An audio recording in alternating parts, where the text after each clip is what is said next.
This video, why you cannot just build in the countryside, comes as a request. It came as a request inside our own property expert community group on Facebook, and if you're not part of that community, then please join us. And it came as a request from one of the comments we received on one of our anti-guru videos. So I wanted to deal with the big question, one of the biggest questions of them all really, which is why can I not just build in the countryside?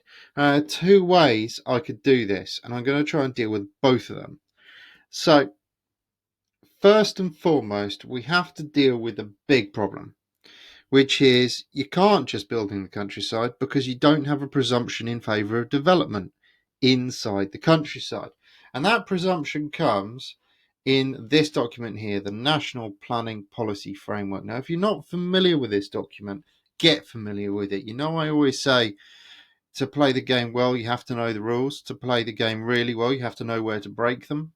Well, this is our rule book. This is the rules of cricket, but for planning. This is the NPPF. Now, incredibly boring document, but what it does is it tells us what the rules are. Now, I'm going to scroll my way down to the rules for countryside. That's because I know where they are. They're in para 79 of the NPPF. Now, very, very simple here. Planners are like librarians, so we kind of just know where to look. Planning policies and decisions should avoid the development of isolated homes in the countryside unless one or more of the following circumstances apply. So, you can't build houses in the countryside unless you meet one of the following criteria. Isn't it as easy as that? An essential need for a rural worker, optimal viable use of a heritage asset, reuse of redundant or disused buildings, subdivision of existing dwelling, or amazing design is the basic subtext behind E. All right, so those are the rules. It's just very simple. You can't just build in the countryside because this paragraph in the NPPF, and this comes from, the rural planning PPSs and the PPGs, that we've had this for a long, long, long time. This paragraph tells us that we cannot just do it. We have to find ourselves what's called an exemption, one of 5 in this case, A through E. So we have to go and find ourselves an exemption. We have to go and find ourselves a way out. So let's go and do that. The first rule in the game is to know the rule. We now know the rule. So now let's go and find ourselves an exemption to that rule. And we do that by applying it. So over here I'm in Nimbus Maps. Hello Nimbus. This is Nimbus Maps. This is our favourite. We love a bit of Nimbus. And this is the one we use at the office. So I'm going to go and find myself a plot. And I'm going to apply the 5 tests in the countryside. And we'll see where this sticks. So let's go. This is Torquay down on the Devon coast, the English Riviera. I'm going to go down to this village of Malden. There's Malden. Lovely, lovely. I can make this really hard for myself, or I can make it really easy. We'll see how this goes. So I've got these 5 checks, these 5 tests, these 5 balances that we have to deal with. We only need one. One will do, because it says one or more of the following circumstances must apply. Let's go and find ourselves one or more of these circumstances. We'll start with rural worker first. Rural worker means we need a farm. There's one over here. Ockham Farm, temporarily closed because of COVID-19, obviously. So Ockham Farm is here.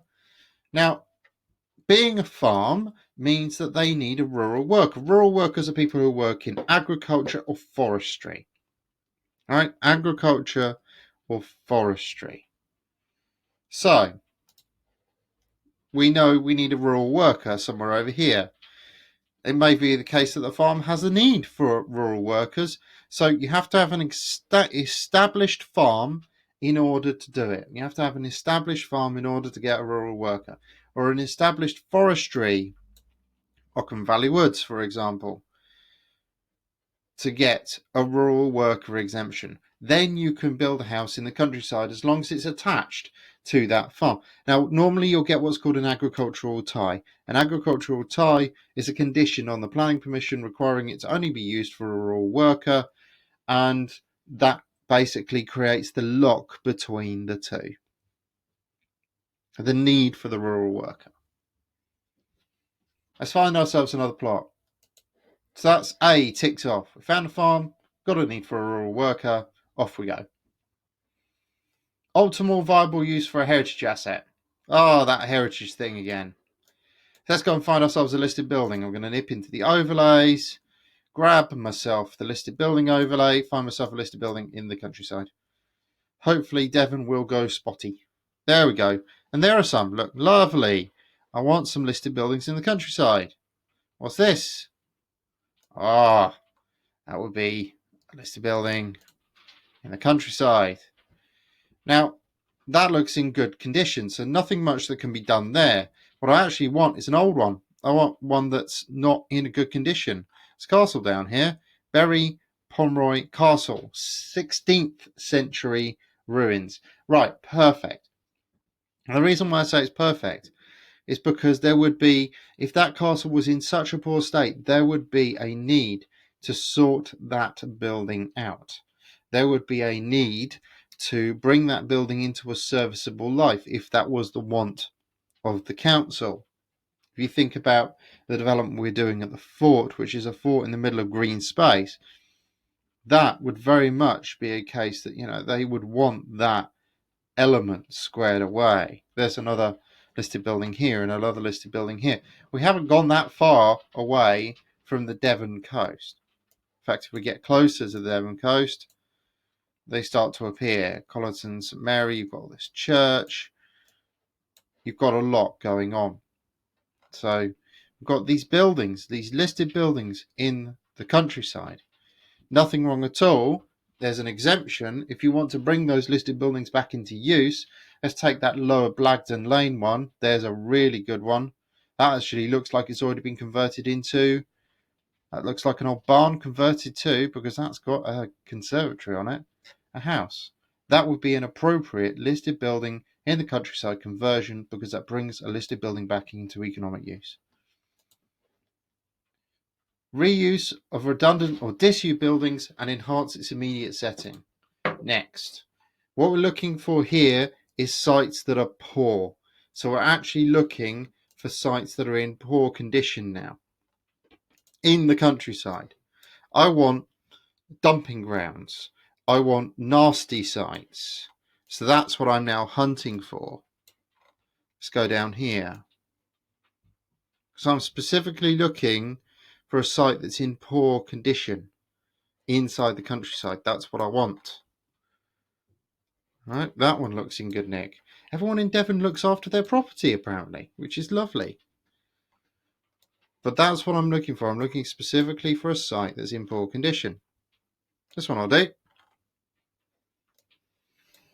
So this is an old boatyard. Now, if this boatyard was filled with dead boats and was absolutely knackered as far as planning was concerned, then you would most definitely apply for and get planning permission for development on that site because it's reuse of existing redundant buildings that are derelict, that are in poor condition for the betterment of the countryside. But the important thing there, ladies and gentlemen, is betterment. You have to be able to demonstrate a betterment. It has to be better than what you are presenting at that point. You often find a lot of scrap yards, for example, going to this kind of thing. If I can find a scrap yard.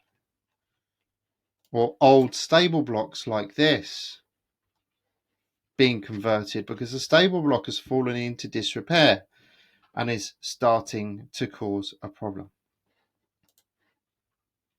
Subdivision of an existing residential dwelling. Very, very simple this. Let's go and find ourselves a house. That's the next thing we're going to go and find. So we're going to go and find ourselves a house in the countryside. So I'm not interested in Barnacle Cottage. I want something even more remote. So let's go and find one. Yalberton. give me a house, give me a house, there's a house. Very simple, very easy. Chop that house into two. Very, very simple. The whole point about this is to utilize houses, larger houses, in a more efficient way. So take a property like that, and I'll turn the plot on just to see what it looks like. It looks like that. That would be a very easy split. Take it straight down the center there, or take it straight down the center there, or even put it on the angle. Subdivide an existing dwelling for the betterment of the countryside. The idea being that you take an existing large house and convert it into smaller houses, because smaller houses are more affordable. Finally, exceptional quality. You have to demonstrate something is exceptional. Now, it's unlikely I'm going to be able to find something exceptional inside of just a search on Nimbus. There's no test for that. But what you're looking for is ultra high quality design.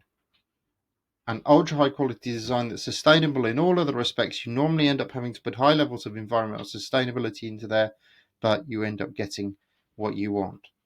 Now let's just take one final look at this and apply this test back to Malden. So this is where we started off with, because there is this idea of infill.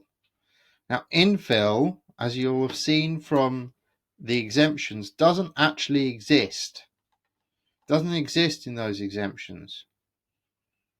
It just is an idea. So what it basically tries to deal with is this bit, the idea of isolated homes in the countryside. Let's just turn on the settlement boundary overlay for Malden, so I can just show you what we mean here. There it is.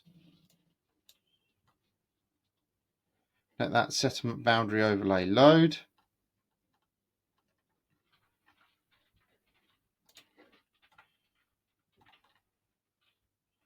And let's, for argument's sake, argue, oh look, there was indeed a partially derelict site in the countryside. There it is. Let's go back to that. Let's indeed argue that we're dealing with this piece of land here. This could be on the wrong side of the settlement boundary. This is not infill because it's not infilling. This could be infill if there were houses here, but this is not. So let's just deal with this. We could argue improvement by taking away all that rubbish there and putting back a nice house.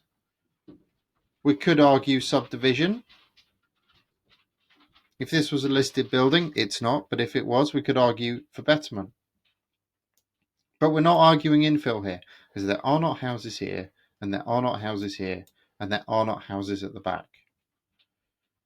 Now, to bring this back to our land model, when we're identifying development land, the important thing with our land model, one of the parts of it, is D, for development. We're looking for other development that has gone on in the surrounding area. So for Malden, for example, we would be looking for, this kind of thing here, where development has poked its way out.